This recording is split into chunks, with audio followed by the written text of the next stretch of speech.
But yeah, there's your PFF grades on offense. Is there another player that you guys would like to see? I think the only other one that really sticks out to me is Jaden Reed. First game back, 25 snaps. Love to see that. 69.1 PFF grade. I'm not gonna lie, I was faded. I ain't gonna lie, I was faded. Like, if it's not too much trouble, is there a way that we could kind of take a look at how the offensive line as a whole, just real quick, just maybe shoot some numbers out, just because I feel like that they've been getting a little bit, some sand thrown on them for not necessarily helping Jordan in certain situations, but at that same time, I feel like that they're also usually going to be good at the pass blocking, right? We kind of always maybe have a little more desirable outcomes when it comes to the run blocking situation, but I don't know. I just want to try to give them some flowers if we can. I don't know. Yeah, Zach Tom led the way. Surprise, surprise, 77.3. The second highest graded offensive lineman was Darian Kennard with a 75. However, only 6 snaps. Okay, so we gotta throw that out there. And of course, with Zach Tom, the pass blocking was actually 56.6, but the run blocking 86.5. Solid. Now, where's my boy Nacho Libre on that? Nacho Libre, aka Sean Ryan. Let's go in order.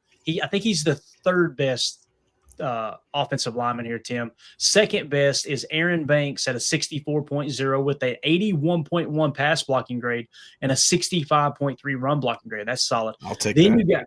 Then you got Sean Ryan, Tim, with a 61.9. The run blocking grade, 68.7. Not bad, right? Pass blocking, 28.3.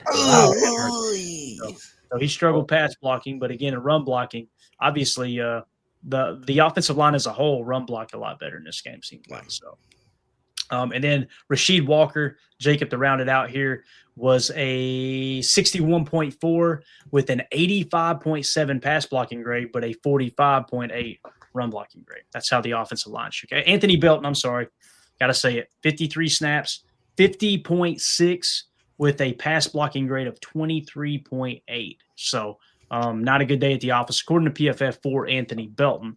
But again, getting the meaningful reps, maybe he'll put it together by the end of the season here. So, absolutely. All right. Any other questions? We good on offense before we move on to defense? Yes. Just real quick, what was Josh Wiley's PFF grade? 66.0 on. Take that out of tight end 3 or 4. Let's go. He's solid. He is a solid. He got some hands too, man. The guy's a pass catcher when we need him to be. Yeah, absolutely.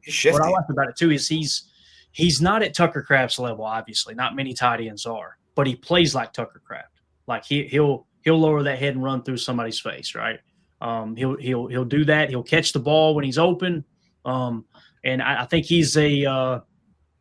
I want to say he's just as good at run blocking as Tucker, but nowhere near the overall football players, Tucker, if that makes sense, right? So I think he's on par with Tucker run blocking, but in the passing game, Tucker is just something special. Man, he'll lay out and make a full extension catch. I mean, that dude is unbelievable. So there are your offensive PFF grades. Let us know if you're watching this video back later. What do you think about how they graded the offense? Was there a player graded too high, a player graded too low? Let us know in the comments what you agree or disagree with, and maybe there's a player that we overlooked that we didn't highlight necessarily. So let us know what you think in the comments. Make sure you hit like, subscribe, and click the bell icon so you know every time we do go live. All right, let's move along to defense, gentlemen. On the defensive side of the ball, boy, oh boy, there's going to be a lot of crow getting ate today. Keyshawn Nixon, 82.4, leading the way. What you talking about? Yeah, with a 90.1 coverage grade. He is a G. Say that again. Say that again. Yeah, what was that? 90.1 coverage grade. He is a G. So, solid day at the office. That's good, right? It's pretty good, right?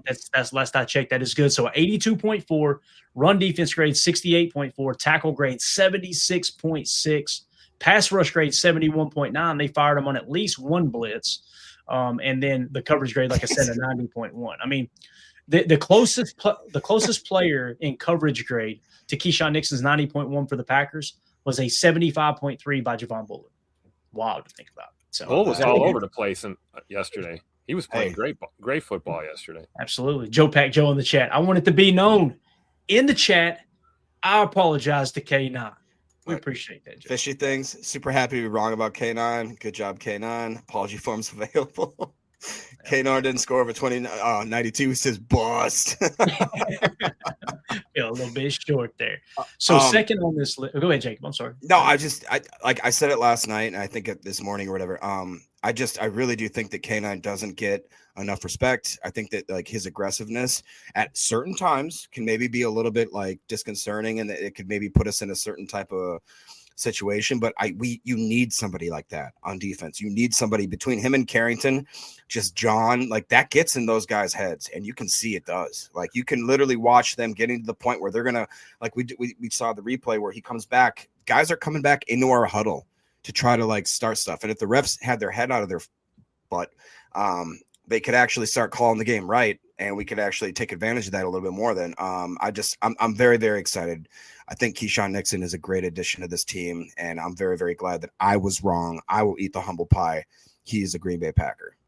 Yeah. They call him K9 because he's a dog. I got to do it, Tim. I got to do it every time. Receiver by 10 yards.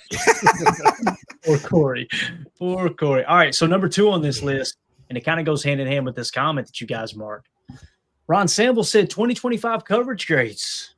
Cooper DeJean, 71.7. Pretty good, right? Not bad. Yeah, Javon Bullard, 72.3. That's better. Here's the guy. Yeah, Javon Bullard, second highest graded defender for the Green Bay Packers, 75.2 with a 75.3 coverage grade and a 72.4 pass rush grade as well. Javon Bullard, boys, don't look now, but his coverage is now it's really good. His coverage grade on the season, listen to how he improved according to PFF. 47, 64, 46, 58. Right? Now, starting in week 6, 68, 67, 67, 77, 62, 80, 69, 75, 73. So, yeah, on the season, he is now sitting at a 69.5 defensive grade with a 72.1 coverage grade there. So, yeah, my man Javon Bullard is he's on a different level. This is the guy that we seen when we watched the college tape, right? And, again, last year, 1 second he's having to practice at safety, the next get an injury there. Now he's got to jump back to the slot. They've let him settle into the slot. And boy, oh boy, and Tim, this is coming off a week where we were wondering if he was going to play because of the injury. Yeah, and he was a menace out there. I mean, certainly, obviously feels okay because he was laying the wood out there, man. That I know we'll get to it in Chalk Talk, but there were some plays that really stood out to me from Javon Bullard. I remember a couple of times watching, go, where's 20? Where's 20? You know, we didn't see him. And then as soon as he hit the field, he's immediately making plays out there. And I'm just glad he's okay and is going to continue to grow because it wasn't too long ago. We were real concerned about that coverage grade with Javon Bullard. And he has exceeded all expectations, I think, as far as his development. So I think he's only going to get better the more he plays. Yeah, definitely. I mean, you guys know that I was the number one fan of the Bullard fan club. I still think that his best football is in front of him. It's like to Clayton's point. I think that he's starting to understand how fast the game moves and what he can actually do. I think I saw somebody over here talking about how right here, like Greg's talking about, I love Bull near the line of scrimmage attack. He is fearless. He is not afraid to throw his body, just a human meat missile, if you will. And he's not afraid to throw the hammer down and just absolutely, like I said, get so physical where it's almost like, dude, take a minute. Don't do that. That's crazy. And I think that the coverage grade is starting to come around. And, I think he is just going to be somebody, again, to Clayton's point, once you get him in a position where you're not changing what he's doing in practice, where we're not asking him to do too much. I mean, Emilio talked about how, like he had to practice one day at safety, the next at strong. All of a sudden they're throwing him in the slot like the day before the game starts. It's like, well, what can we actually ask for him if we're doing that to him? I think that he's going to be absolutely a dog going forward and just another awesome cog in the machine that we have here. Yeah, Ari Ironminer hits a great point here. These guys are so young, too. It's so true, man. It's so true. Doug in the chat said, Jen's right. K9 got benched after the personal fouls, came back and balled out, and ended up one of the 2 game balls given by Matt LaFleur. And I love the fact that he owned it, too. He apologized to the guys in the locker room during the post-game speech. Hey, man, I sorry, glad I can come back and make up for those 2 mistakes I made in the first half. It takes a hell of a man to do that. It really does, man. Clayton's K9s are mad about it. You can tell. You hear him out here. Oh, boy. Mandy's mom, side note here. Everybody hit like before everybody leaves here. I know y'all about to Yeah. Everybody smash that like button for us. We've got a bunch of people in a real quick story. My dogs lost their mind earlier. For those of you who don't know, I've got 2 full-blooded German Shepherds. My brother passed away a couple years ago, and I had to take in his dog, which is half German Shepherd and half Pyrenees. Okay, so he's a big dog too. They go nuts. I about went for the strap. I'm like, oh, somebody's in the house. I know that bark. Like, this is a different bark. I cut the corner, and Mandy's mom came in out of the rain and had her hood on, and they didn't know who it was. They were ready to. It was bad. I was like, whoa, Sarah, take your hood off. Do something, for God's sakes. You're about to get eat up here. It was awesome. So, yeah, Lincoln was not fun. But anyway, now PETA's on us. Next player here, Evan Williams, 69 snaps, 69.9 grade, tackle grade 80.8. Tim, we talked about this in the postgame.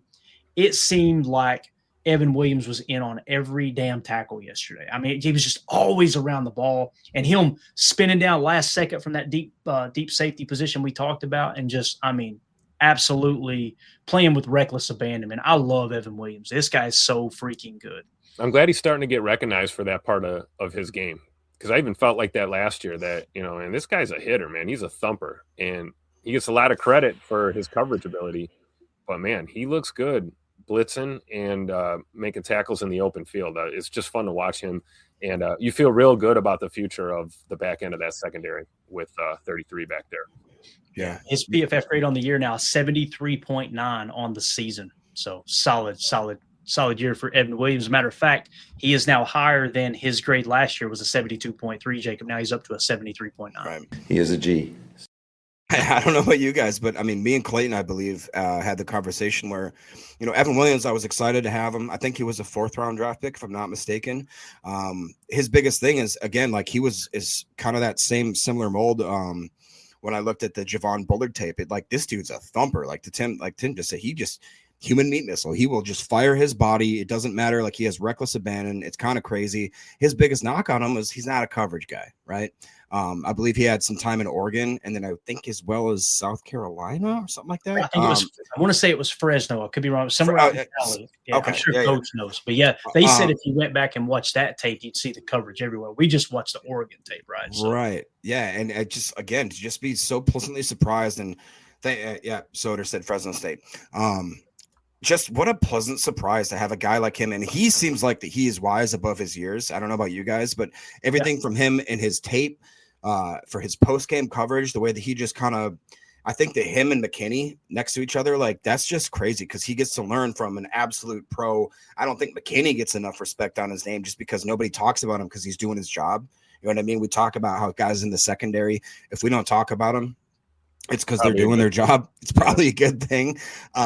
He's learning from him, and I think that he also has that mix between of having that coverage ability and the stick-to-itiveness of just him being able to throw his head down. And like you said, Clay, he is just always around the ball. He's always around the ball, and it doesn't matter where it is. And the fact that if they can start using him a little more on the blitz, like, the dude just seems like he is an absolute thundercat, bro. He's ready to throw down at any moment. Yeah, extremely high football IQ from such a young player. Yes. And he's not the only one. I mean, we see that with Edge Coop out there too, right. Extremely high football IQ. A guy looks like he's been playing for a decade. He's been in the NFL barely 2 seasons. It's a testament to the way we develop guys here, I think. Yeah, I love what Coach Lynn said. He's gotten better at every program he's been at, probably not done getting better. Again, we talk about a player ascending as they enter the league, right? That's definitely Evan Williams to a T. Completely agree there, Coach. All right, next on the list, Barron Sorrell. Only 11 snaps, but a 67.8. Let's freaking go. Carrington Valentine, 69 snaps, 67.8 PFF grade. Run defense grade for Carrington, 77.5. Tackle grade, 79.1 with the 63.9 coverage grade. So Carrington's sitting at 68.2 on the season. You're seeing all these cornerbacks under the tutelage of Jeff Hafley just continue to get better. And you got to tip your cap to Derek Ansley as well, right? Obviously the passing game coordinator. So love how Matt LaFleur has built this defensive coaching staff, bringing in half and obviously having his hands in every aspect of it. Another thing he does not get enough credit for. Edgerrin Cooper, 67.2. Nate Hobbs, only 10 snaps, but a 66.6 with a 64.8 coverage grade. Nice little performance there. Get him some meaningful reps, get him back in the fold. Let's get him healthy. Micah Parsons finished today with a 65.7 PFF grade. Xavier McKinney, 64.4. Hopper, only 1 snap. Kingsley Enagbare, a 56.8. I don't know what they're smoking there. I felt like he had a much better game. So in terms of the defensive line, we talked about this a little bit, like who's going to eat up those reps, right? So we're talking about Carl Brooks potentially returning. He had the most reps. So Carl Brooks actually leaps Kobe Wooden in defensive tackle reps, okay? Or snaps, I should say. 47 snaps for Carl Brooks with a 45.2 PFF grade. I know it's a bad grade, but we're just kind of talking snap count a minute. Kobe Wooden was second at 43. Warren Brinson third with 27. And then you had Jordan Riley, the new addition, with 14. So it looks like it's going to be Carl Brooks, Kobe Wooden when you're in that traditional 4-man front with 2 big body defensive tackles. So that's good information to know. But I'll take that. Carl Brooks in the general. Yeah, we'll be all Carl right, had a bro. good game too. I'm telling you, one of my favorite plays of the game was watching Carl Brooks put the fear of God in that end around. Who was it? Was that Burden that got that end around? I was just gonna say he had the only other tackle for loss other than Kingsley. Absolutely, it looked like Smokey walking down the street coming across Devo, didn't it? Like, oh no, hey, to your credit though too, like you guys were just talking about, Edgerrin Cooper 11 tackles, 5 solo. Next one was Quay, and then Evan with 7, Xavier with 7, Isaiah McDuffie with 6, and then Kingsley with 4. I really do think that Kingsley and Barre probably needs a little more respect on his name as well. Yeah.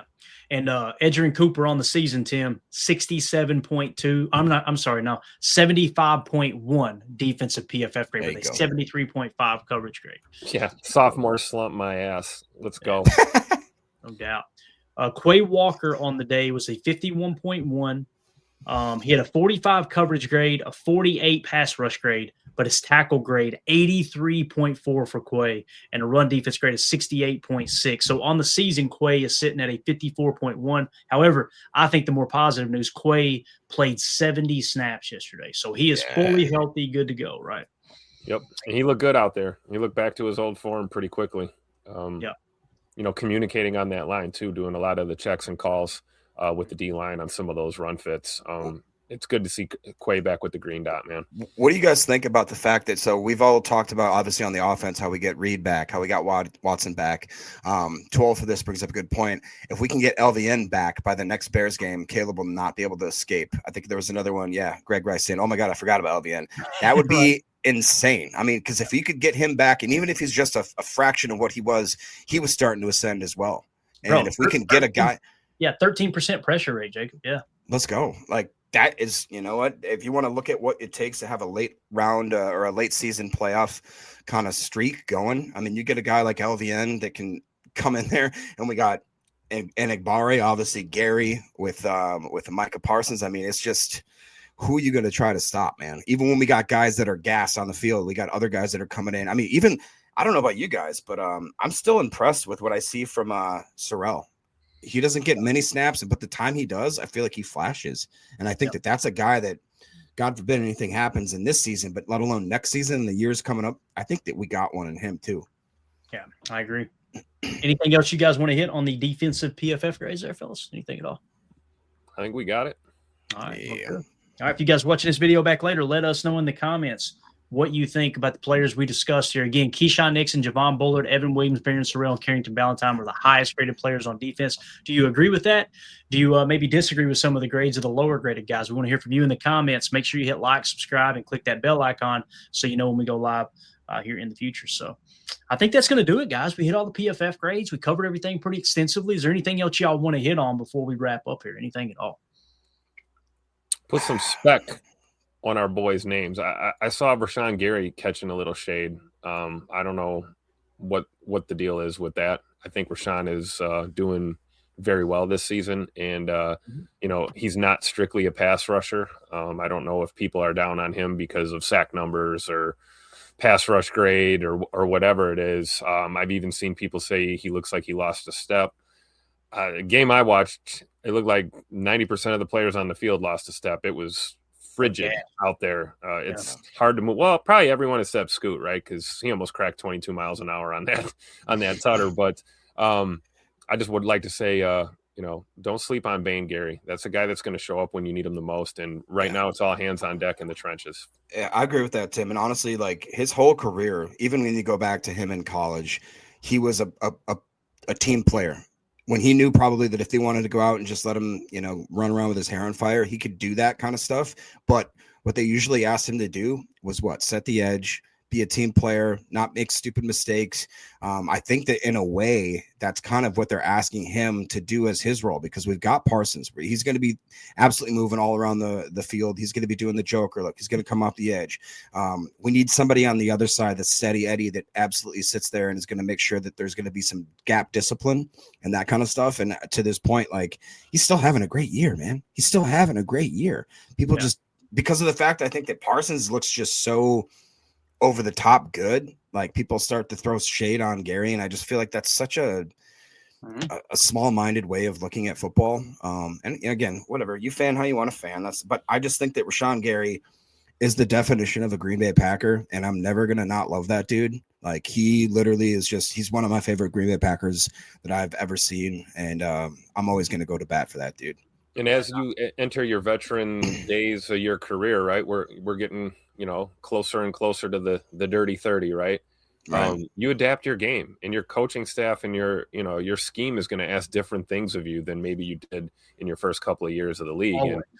And that experience and that leadership, that is priceless. And I've heard loose lips saying things like, "Oh, trade Rashawn for a bag of footballs or something. Let's move on." And I just I can't subscribe to that mentality. Now, if you're talking cap and you're talking contractual stuff, we'll leave that. It's a different conversation. For us Ball and the boys and in the front office to figure all that out. But I think Rashawn is an asset to this team, and I don't know how you're missing so much of your best guys at times on this defensive line this year. Losing Devontae Wyatt is a serious thing. We haven't had LVN for a while. I don't know how you just casually say you're done with Rashawn. I can't buy into that. And here's how I look at it. Like, and 2-0 for this hit the nail on the head. People saw him chasing Caleb and thought he was slow. Caleb Williams gets clocked over 20 miles an hour when he runs the football. Rashawn Gary is not that type of player. That would be like looking at Devontae Wyatt and go, Devontae Wyatt's slow. Did you see him? He can't chase down Caleb. Like, it's the same type of thing there. He's never been a speed rusher, right? He's been that guy. Show me the reps where you see Gary get blown off the ball. I'll wait. It never happens. That's what he does. At Michigan, he actually played inside a lot. And there was you could see clips in Michigan where he was occupying 3 blockers and walking them horizontally down the line. So we can show clip from this season to him doing that. Right. And again, if you can't on one side, and 2-0 this is not saying this, obviously he's pointing out that's why people are saying that. It's because they just see little flashes. And I've noticed this too. Announcers will say stuff during a game and the fan base will immediately repeat it online, and they'll pretend like, oh, that's it. That's what's wrong right there. Right. So with that being said, if you like the run defense, we all like the run defense, right? Well, you seen what we did to Chicago's run game, right? You seen what they did to Jahmyr Gibbs 2 weeks ago, right?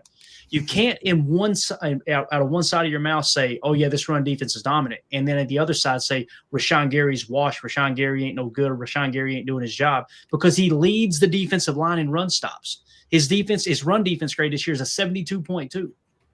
Yep. Like, and he leads that defensive line. Yep. This is perfect. What Coach Lynn said. Gary is a 3-tech playing edge. Exactly. And he's actually a 3-tech that was asked to play outside linebacker in a 34 defense the majority of his career. Yep. And what did he do? He didn't complain. He just went out there and put up numbers. He went up there and produced. His PFF grades when he came in the league, 55 on 200 snaps, then 68, 89, 82, 79, 73, and this year he's at a 67. He's doing what he's asked to do with Micah Parsons, a part of this defense. Again, he's that edge-setting run defender opposite of Rashawn Gary. And then you could throw in a little flash of Kingsley Enagbari when you want a little extra pass rush and mix and match and keep these guys fresh. I know Gary's best football is behind him. There's no doubt in my mind. I don't know if he'll be a Packer next year. But the fact that we've spent as a fan base the last 4 or 5 years raking this guy over the coals, knowing damn well he was our best pass rusher and our best run defender on the defensive line is just mind-boggling. It's one of those things that someone will make a comment on Twitter. It'll catch a little steam. A podcaster will say it and create this narrative around it, right? ESPN Milwaukee. And they just like to rake the same guys over the coals constantly because they know it gets a ruse out of the negative portion of the fan base. Well, why ain't he getting sacked? Okay, but then how come you're not saying anything when Micah Parsons doesn't get sacked? He didn't get a sack yesterday. Well, he's being held. I know he's being held. So's Rashawn. Yeah, everybody under the moon can see he's being held, but why don't you come at him with the same energy? Why is that? Oh, because you spent the whole offseason glazing like a weirdo on Micah Parsons, hoping we get him. And now he better be great. And when he's not great, when he does come up in a game and performs with a 60s PFF grade and didn't get any sacks on Caleb, now all of a sudden you take a back seat. You change the focus back to Gary. Well, where's Gary at? Why ain't Gary doing anything? You see Micah getting held. Shut up. It's ridiculous. So it drives me insane. And again, those people that talk that, I would love to sit down and watch tape with them. It's exactly what Hafley said about the people that said Micah Parsons is a bad run defender. People who think that, I'd love to get them in a room, sit down and watch the tape. Because, again, they're just repeating what they heard from him in Dallas. They're repeating from random people on sports talk radio that are talking about that stuff. And I want to say once again, I don't know if Gary will be a Packer next year, but I think he's been a damn good Green Bay Packer his entire time here. He's never complained once. He's always been a team guy. He's always done what was asked of him. And it's just ridiculous that we wasted so much time trying to drag him through the mud. He come out this year, boy, everybody got quiet, didn't they? Started off strong with those sacks. And I'm sitting back going, I like the way he's playing right now better than when he was getting the sacks because he's stopping the run, and that's what's keeping this defense fully balanced. So that's just me, though. What do I know? He's an asset. He's never been a liability. Ever. He just does what he's supposed to do in this defense. It's does not get enough respect, man. Absolutely. And the whole money thing is hilarious. The people who complain about his money, they're looking at the overall contract and they break it down average annual value, and that is not what you need to focus on. If you go look at his cap hits up to this point in his career, you'll notice this is the first year where he's like top 5 cap hit. Well, it's bad. Okay. So you conveniently haven't mentioned the previous 3 years where he wasn't even in the top 10. Well, that can't be the case. No, you don't understand how the cap works, and that's okay. But don't try to drag somebody through the mud when you don't know what the hell you're talking about. It eats me up, man. Yeah, there you go, Kieran. And remember, he had the ACL too. And what did he do? He came back way earlier than we expected because he busted his ass and wanted to be on the field with his teammates. Great point. Again, yeah. I think Gary's going to go down. I hope he goes down as a Packer Hall of Famer. I'll tell you one way you can do that. Get hot, go win a Super Bowl, and let that be on his resume as well. He led the team in sacks for all those years. He's right up there in quarterback pressures. Now he's a good run defender on the back nine of his career. Go get that dude a ring so we can put him in the Packer Hall of Fame because he is a Green Bay Packer. So I agree, 100%. All right. Anything else, boys? We good? Got me fired up. Now I got to go down here. We got him all. Somebody had to quarter on the Bane. It's crazy, man. And again, this isn't so much a shot at the fans. Like, I don't comment on people's tweets who drag them. I see it and I just go, man, they don't know what they're talking about. I just move on. I don't comment, right? Because I'm of the opinion, if someone doesn't ask your opinion, why are you giving your opinion, right? Like, I was just taught that's how I was raised. Don't speak unless spoken to, right? You do that, you're going to get your ass kicked in that. But when I hear people who put a microphone in front of their face and I can see right through their fakeness, that I tweeted or ran out from somebody over at the 4-Letter Network during the postgame show. You'd have thought we got beat by 30 points, right? It's just like there's no – and it's the same person that in week 2 they said the Packers already won the North. And then 2 weeks later they said, oh, I was wrong. There ain't no way the Packers are winning the North. Now they're probably saying the Packers are winning the North again. It's just unbelievable. And again, they do it for clicks. They do it for engagement. They do it for entertainment purposes. But those are the ones I get aggravated with because they know they got a huge freaking audience that's gaslighting a portion of the fan base that's extremely toxic. And it doesn't help the team. It doesn't help the fan base. It makes us look like morons is what it does. Yep. That's all it does. So. Nick Vaswin asked a couple different times, can we get the Isaiah McDuffie PFF grade by chance? Absolutely. Isaiah McDuffie finished today with a 52.6. The bright spot was his tackle grade of 78. He played 36 snaps. So he was the second highest graded stack backer. Edgerrin Cooper, 67.2. Isaiah McDuffie, 52.6. Quay Walker, 51.1. So that's what he finished with. 36 snaps tells you, too, that the fact that Quay had 70, Cooper had 70, Isaiah had 36, they were in 12 a lot, evidently. 12 and 21 personnel. So, you're good, Nick. I meant to ask you good, earlier. Nick. I'm glad you actually this happened because I wanted to give Nick credit. The new he's a G drop is because Nick asked for it in the Patreon group. So thank you so much, Nick. Appreciate it. He is a G. I heard it earlier and was like, that was awesome. He said he's a G, right? That's awesome. And then it just completely slipped my mind. I didn't even think to put it in the show. And then I looked in the Patreon group earlier and Nick had said, yeah, we need that for a new drop. So it's going to be a good addition. But anyway, I love this right here. We'll end it with this. Joe Pack Joe says, Gary was a bigger love believer than Emilio. It's so true. It's so freaking true. Remember when you said stop playing with him? Stop playing with him, Jordan? And that's the stuff that's not going to show up in PFF grades. That's the stuff that doesn't show up in the box score. Right. You got a veteran leader on the team that in Jordan's first year starting, he was behind him like that, going, pumping him up, building his confidence up like, hey, I'm a team captain and I freaking believe in you. That stuff, that's what the people on the big networks are not going to talk about. They're just not going to do it, man. So, all right. Says not Glover, though. Don't get me started on Glover. Lord have mercy. Y'all understand that when he comes back next year, we're never going to hear the end of it. Oh my gosh, are you kidding me, dude? He wouldn't if he doesn't play one snap. Emilio will be convinced that he's the second coming of. I'm trying to think of a great offensive lineman. He'll be the second coming of Forrest Gregg or Jerry Kramer. Yeah, Travis Glover. Did you see him out there in practice? Telling you, that's my guy. Shut up, Emilio.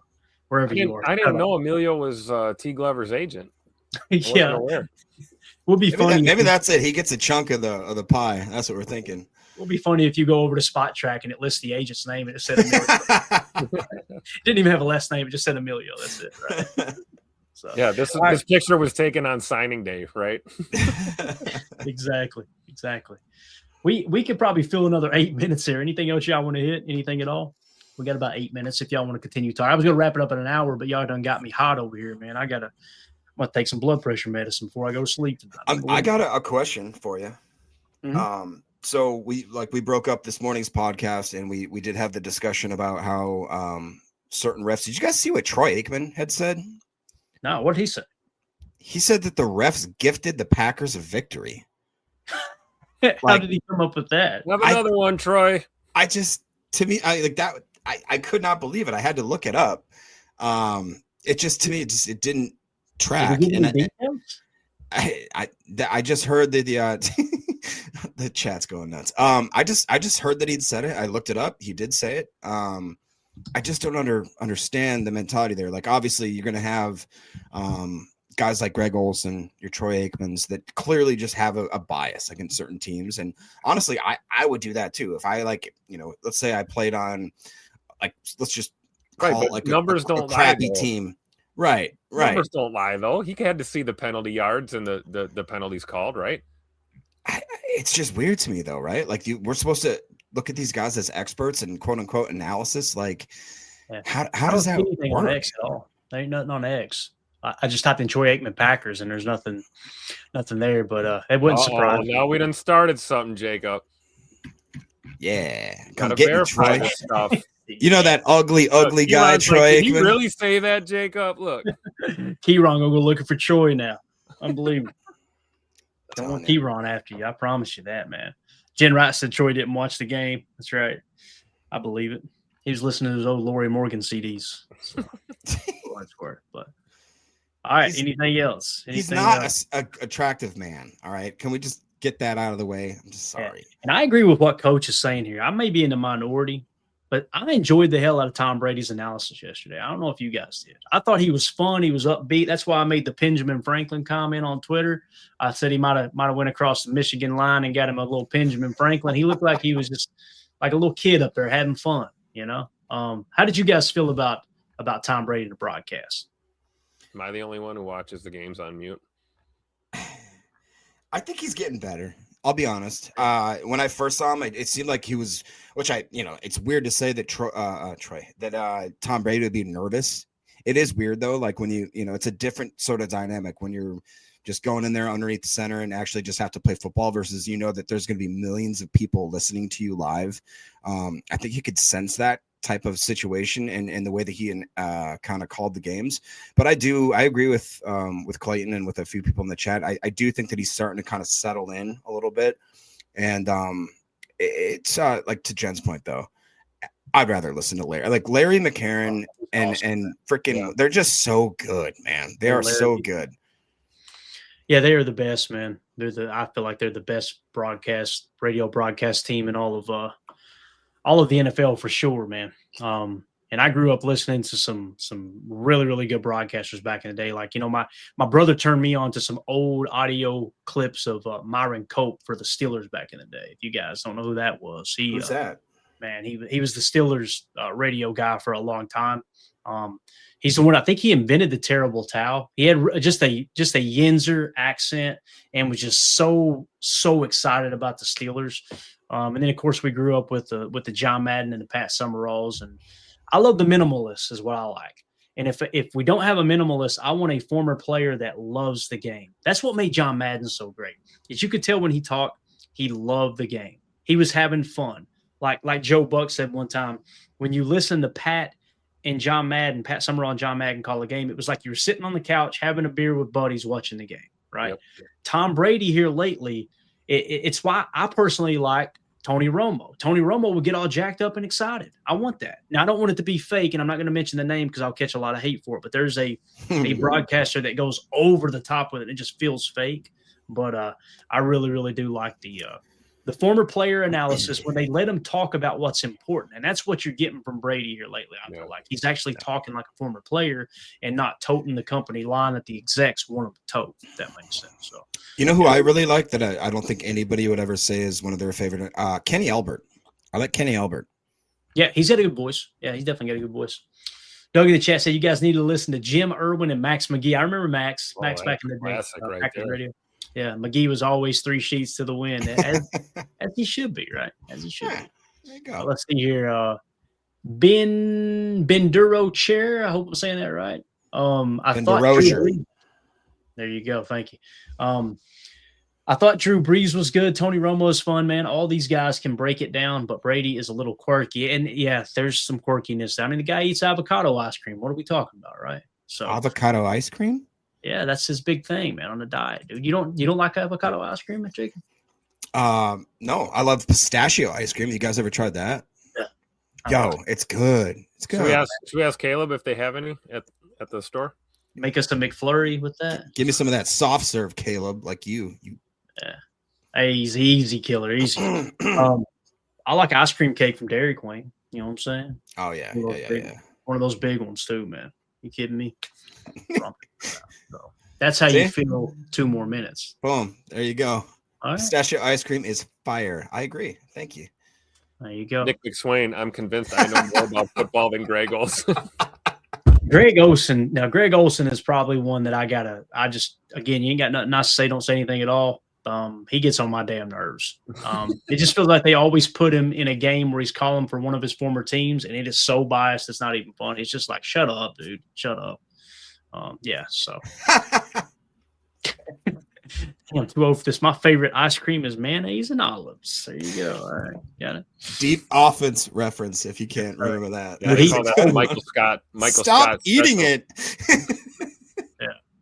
What's a Buster bar from Dairy Queen? What do we got here, Ben? What are we talking about, bro? A Buster bar? Man, I haven't been to Dairy Queen. Is that one of those? Is that one of those just chocolate shell dipped vanilla ice creams on a stick? Is that what that is? Y'all call it a Buster bar where you're from? We got the chunks of like the cookie and they all were that. called The crumble. Dilly Bar. The Dilly Bar. No, that's different. That's different. Dilly Bar is a straight dip where it's like the chocolate sauce that hardens up. The Buster Bar is going to have clusters of like cookie crumble goodness. They're delightful. Oh, you fancy, huh? Okay. All right. I got Dairy you. Queen, you're welcome for the 15-second free. Yeah, you're right. Sponsor the show. Try it. Holmes in the chat says, Clay, DQ, large ice cream cakes are like 10,000 calories a piece. Shaking my head. Hey, listen, Holmes. Take it easy, Doc. Listen to me, Holmes.